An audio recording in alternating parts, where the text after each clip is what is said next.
Your Creative Push, episode 81. I think it fixes the world for me. Like everything that's broken about the world, I fix in my stories.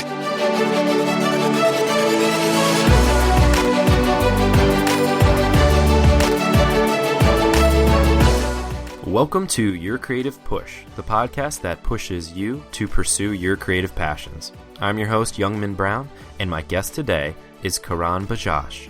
Karan is a #1 best-selling Indian novelist with more than 200,000 copies of his novels in print, both optioned into major films. Karan's first worldwide novel, The Yoga of Max'S Discontent, will be published by Random House on May 3rd. The book, called The Greatest Adventure of Our Generation by the Daily Telegraph, was inspired by Karan's one-year sabbatical traveling from Europe to India by road and learning yoga and meditation in the Himalayas.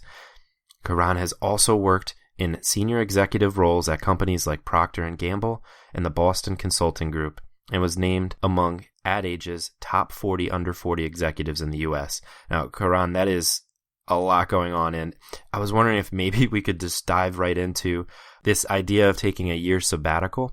First of all, the fact that your employer let you do it, and second of all, the fact that you went back after. Yes. Could you just tell us about it? Sure, absolutely, Youngman. And first, let me thank you for having me. It's a pleasure. I'm a big fan absolutely. of yours, so thank you for having that. And so thanks. I'll dive right into it. So over the last decade or so, over the last 12 or 13 years, I've been on a bit of a 4-1-4 model is how I call it, in which I work for 4 years, work very hard or write very hard for 4 years, and then I take a year off. Mm. And then I come back again and work for 4 years and take a year off and come back again and work for 4 years. And I've kind of, in a sense, pulled that off for the last 13 or 14 years. And to answer your question, I've done it in 3 different companies, the Procter Gamble, the Boston Consulting Group, and Kraft. And I found them, A, very willing, or not very willing, but at least open to this idea. And B, what I found is that my output at both work and in writing is so tremendously better after that 1 year off that it almost kind of like, it kind of kills any doubt that somebody would have had to have given me that time, if you will. Right.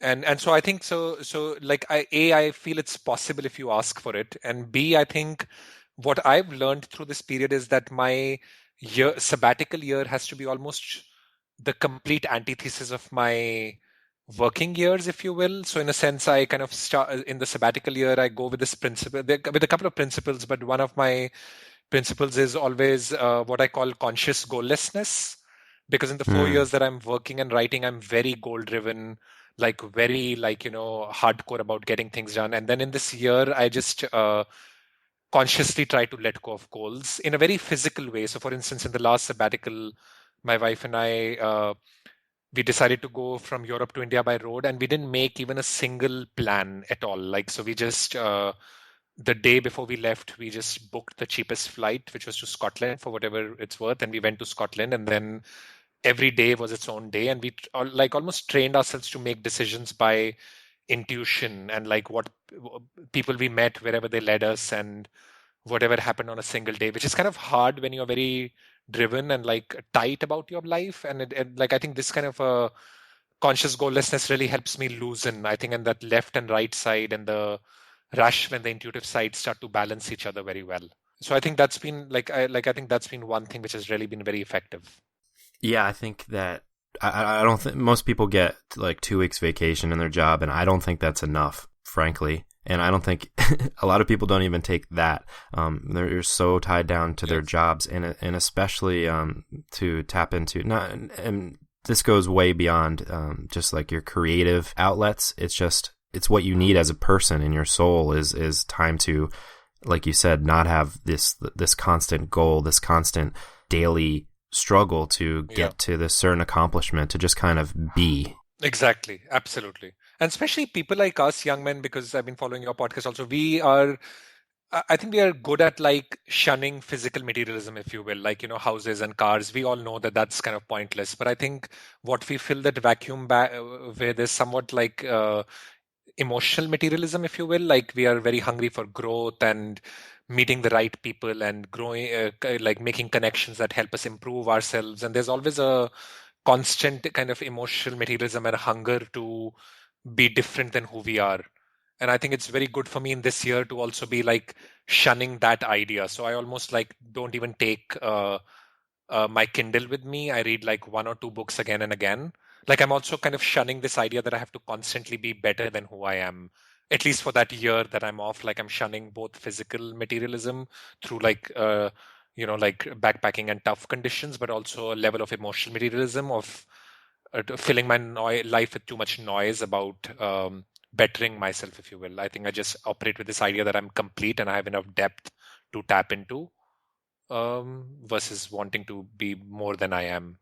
I love that idea. And what would you suggest to somebody who is kind of struggles to get to that point? My biggest suggestion is to start by building the muscle with vacations. And I think what I've seen, at least in the US, and I come from India, and maybe that's a little different, is what I've seen in the US is that people take physical vacations. So they leave their, I guess, comfortable life in New York to go to a beach in Hawaii, right? That's a physical vacation. You're changing an environment. But are you truly getting a break from your mind? Are you dissolving your mind completely in a vacation like that? And I think the answer is no, because what I feel is that challenging vacations, so those 10 days vacations in which you perhaps climb Kilimanjaro, or which is very easy, by the way, it's not like as inaccessible as it sounds, or you go to a 10-day silent meditation retreat, or you spend 10 days in an act of in an artist retreat creating things that are like completely dissimilar from both your physical and your emotional circumstances, that allow you to dissolve yourself, I guess, for a period of time.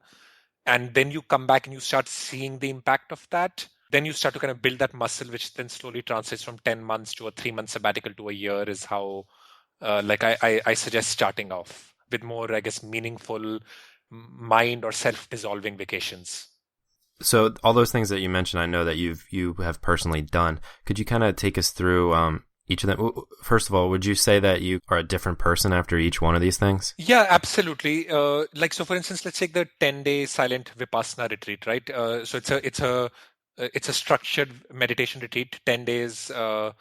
It's called Vipassana, and it's available in many centers all around the US as well, and outside US everywhere. Like there's one in almost every 4 or 5 states. Now, in that 10-day silent meditation, you are very rigorous. It's very rigorous. So you start at 4 o'clock in the morning. It goes on till 10 in the night. You are compulsorily almost made sure that you are attending, like, I guess, 18 hours of meditation with some small breaks in between. And the other part of that is that it's actually completely free.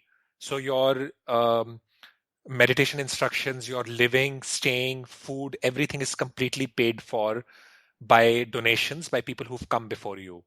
So you're going with you end up going to a place where you have a pretty comfortable place to stay, good food to eat, and you are meditating paid for by someone else. So you are entering that place with a lot of humility. You're almost entering like a monk, like a beggar. You have no right to ask for anything apart from take what's given to you, because it's completely free.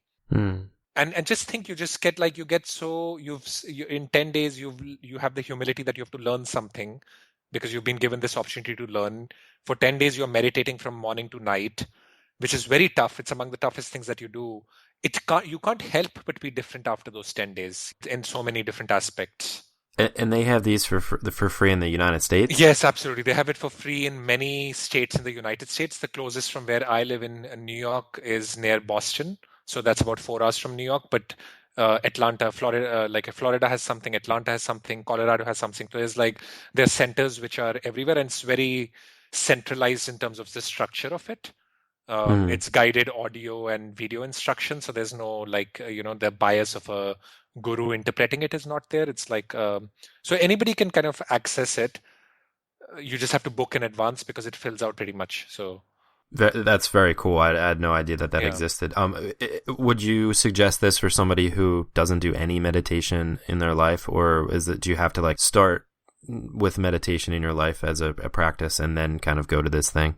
No, actually, young man, you can start with it actually is meant for people who've had no meditation experience at all. Gotcha. And the reason it's set up for 10 days is because like you can either take appetizers and samples of meditation here and there and try to spend 15 minutes here and never get into a consistent practice, or you rewire yourself over an extended period of time so that you constantly get into this, then you start viscerally understanding the benefits of the practice so that you make it a part of your life. Gotcha. So that's why that 10-day cycle is so good. So I know that you did this and when you were struggling after your second novel, and that you said that kickstarted your career, or kickstarted your inspiration, I should say. Then you went and did the year-long sabbatical, right? Yes, exactly. Yeah. Could you talk about that transition and then what the year-long, what that whole journey was like with your wife? Yeah, absolutely. So I did this 10-day silent meditation. I started to figure out, like, it's not like some instant moment of like enlightenment that happens that you know exactly what your idea is. I think what starts to happen is that you start understanding almost the endlessness of our thought waves, if you will, right? Like it's almost like what the analogy that we use in India is that desire is like oil in the fire. The more you fulfill a desire, the more desires start to emerge. So you start to see this pattern emerge of how you are constantly wanting things, that you always feel that you lack something, whether that's physical or even or emotional, like I lack friends, or I lack this, I lack that. Your whole kind of constant commentary is about, this is what I lack and this is what I need to fulfill it.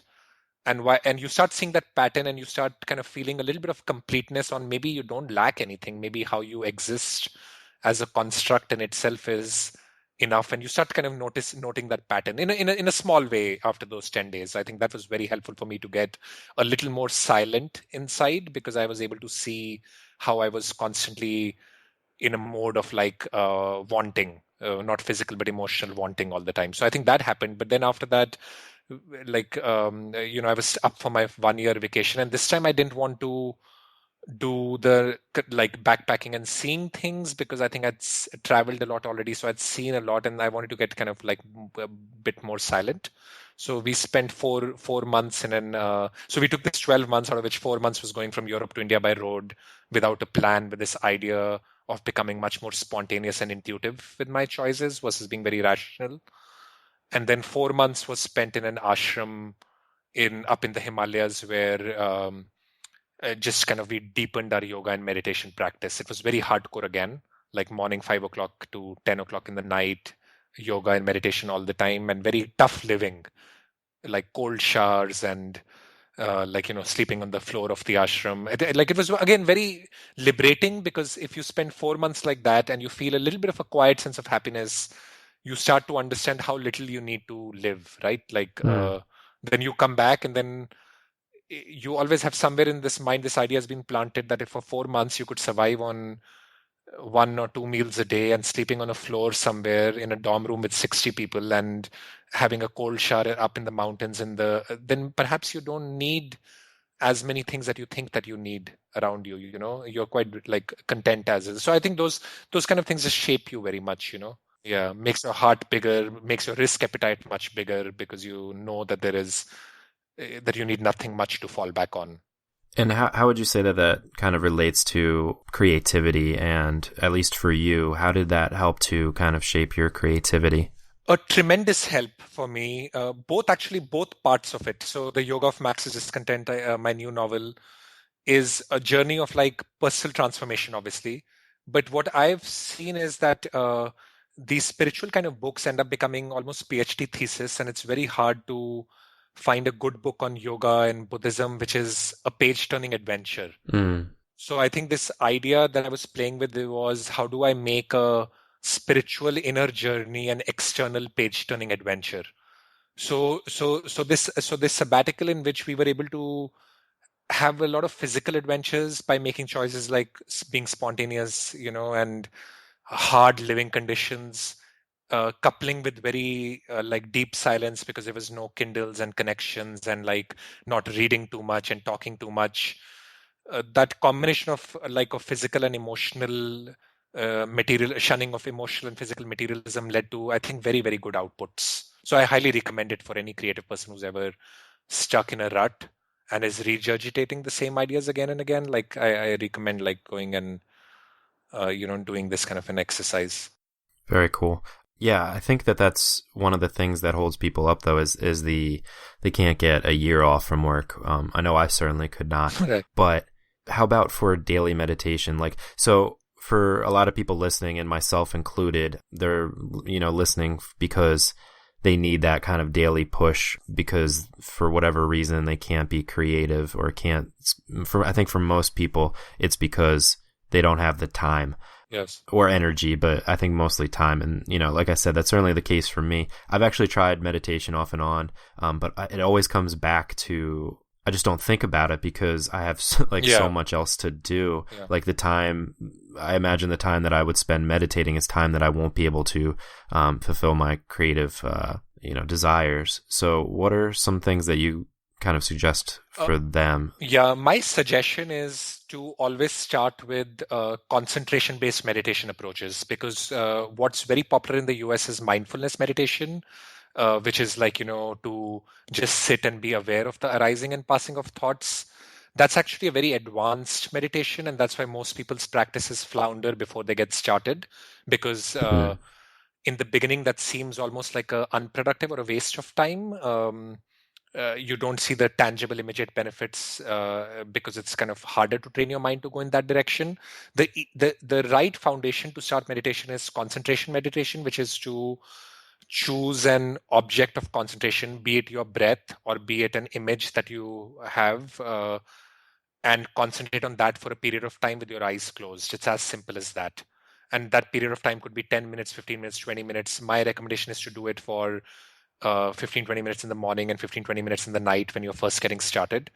And to make it easier on yourself, you could choose any image that has a uplifting kind of a connotation for you. So if a musician friend of mine uses a guitar as an image and kind of pictures it at a place between his eyes or in his heart and just kind of concentrates on that. What happens with that is that you end up building in a very kind of linear way, you're building this ability of the mind to concentrate on one idea for a period of time. And slowly that starts to kind of you start to see the effect of it in your whole life. For me, I started with that concentration-based approach, picturing an image, and then did that for a few months. And again, I started to see very tangible changes in my life. For example, I could calculate things much faster than I ever could at work. I couldn't believe it. My numbers were going very fast in my head, right? I immediately, and then I was not checking Facebook and Quora or whatever in the middle of work that much. I could see a very tangible difference because I was building the muscle of being able to concentrate on one idea for a period of time. So I think to answer your question, to see a very tangible benefit of your practice immediately allows you to trust the practice. And then the practice is so wonderful that it changes by its own accord on its own time. And it slowly kind of moves to more mindful approaches. So I would say start with concentration-based approach for beginners. So you concentrate on one thing, and then what happens when your mind naturally starts to wander? Because that always gets me. I have these very very strange thoughts. Some are strange, and some are just get out of my head. Why am I thinking about the girl that dumped me in second grade, or what do you do when those thoughts start to kind of creep in, as they usually do? Yes, absolutely. The one practice that works very well with this is what we call noting. Noting is just note and verbalize in your mind that that's happening. And in the act of verbalization, it disappears. So if you're concentrating on something and suddenly your mind is wandering to, oh, that person said that at dinner and I hate him or whatever, don't be I have to bring my mind back to this image or this breath, but just be oh, now I'm feeling that. Just note to yourself that you're having that thought. And as soon as you note and verbalize, that thought disappears. So I think that helps tremendously to start kind of building that muscle of being in one place at a period of time. So it's acknowledging it, not trying to shun it away. Exactly. It's just kind of taking it and kind of putting it away that way. Yeah. Cool.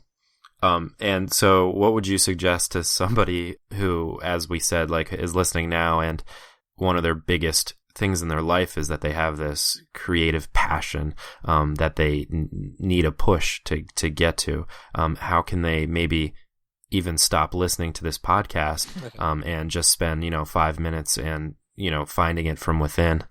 It's a good question. Obviously, meditation and stuff we talked about. I think that's a very good practice. One idea that I like, which is it comes from my writing tradition, is to treat your life like a story.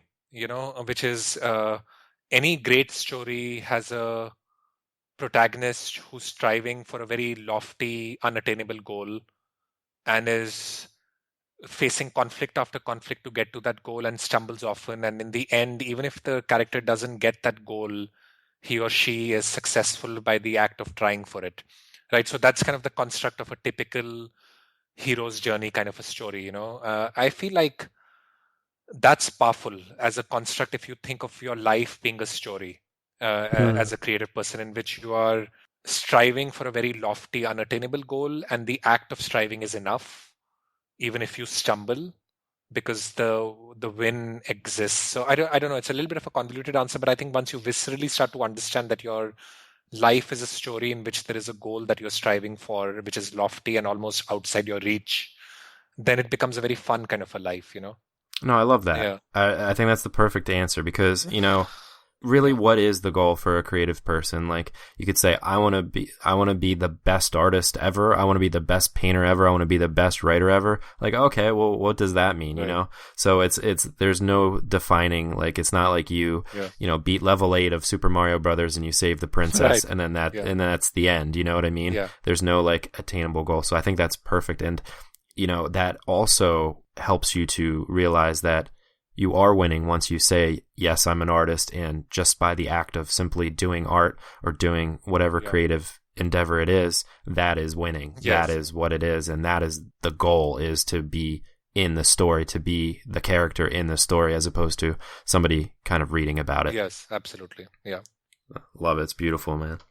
Well, what are some things that hold you as a person back with your creative endeavors? What holds me back in my creative endeavors? I think whenever I've stopped being a medium for my work to express itself and started to have a sense of doership is what holds me back. I think so. The moment I see myself as a creator come in, I'm very conscious of that fact right now, that the moment I'm coming in and I'm seeing the hand of God come in with me, trying to push the character trajectory in a certain direction, or trying to incorporate a coincidence in my novel in order to move it forward, or changing something because the agent asks for it and I'm not fully making that choice based on. So I kind of try to. So that's when I see myself fail, and I think what's I think the moment I always deconstruct back to I'm just a medium for this to express itself, that's when I feel like I'm successful.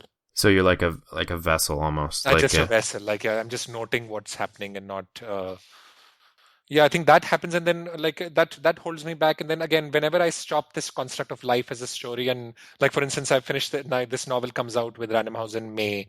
Mm-hmm. I'm actually not going to write for a while. I'm going to fill the creative well with a very deep set of experiences. I'll set my next lofty life goal, experience goal, and be consumed by it, and then let the art come out of it, and not try to have the same stale ideas being reflected in a different form, or have the same idea being reflected in a different body. I want to have a different almost I want my soul to grow now. So I think every time I've rushed to create also has been a problem. Mm-hmm. It's good for me to. That's why this 4-1-4 model works well. Work very hard and then take a year to develop some part of you that you didn't know needs to be developed, and then come back and work hard for 4 years. So that model seems to work for me. So I'm going to try to take my next year now. Yeah, it's like a software update almost. Yes, exactly. Yes. They reset the system. Yeah. And upgrade, not just hit the reset button, but reset and upgrade to the next level. I love that idea. Exactly. What does art and creativity bring to your life, Karan? I think I almost feel that every artist is creating out of a sense of that this world is incomplete and they need to create a more complete, idealized version. Yes, I love that. So I think for me, that's what art brings to me is I think it fixes the world for me. Everything that's broken about the world, I fix in my stories, or right. I acknowledge it in my stories, and then I fix that world, and I think that's what it brings a lot of completeness to my world. Yeah.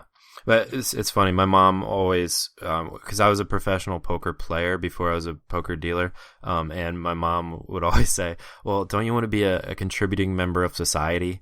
And I would always roll my eyes, because her idea of a contributing member of society is so I guess somebody that just kind of plugs away and makes like a steady paycheck. But I kind of understand what she means now, but it just in a kind of a different context. Like, Yes. I think it, like you said, it's being a contributing member of society is like kind of filling in the gaps and putting yourself in there and trying to fix something, and not necessarily the job part that I think she was kind of thinking about. But for me now, I really feel confident that it's in art and creativity, which is Exactly.